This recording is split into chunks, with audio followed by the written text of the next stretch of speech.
guys, welcome back to another PB&J Fellas video. Let's go! Today we have a special guest. Drama? What's up, guys? Today we're making 2-minute microwaveable chocolate chip cookies. That's 2 right. 2 minutes. So first, put 1.5 teaspoons of butter into a bowl. Next, put 2 tablespoons of brown sugar. Then put 3/4 tablespoon of milk. Then 1/3 cup of flour. Next, get the jam. No, we don't actually need jam. Aww.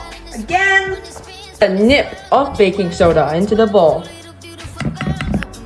Put any preferable amount of chocolate chips or chocolate chunks into the bowl.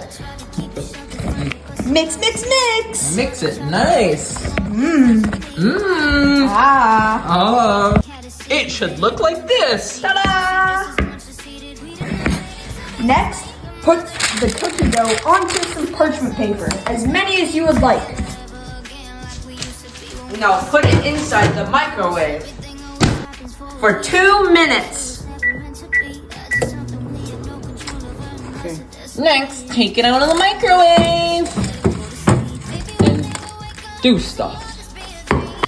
Wait for them to cool down. That's right, ladies. Clean your cookie, everyone. Oh, yay. Oh, that's hot. let's eat it. It's kind of bread texture-y, but it tastes really good like cookies. Sigma.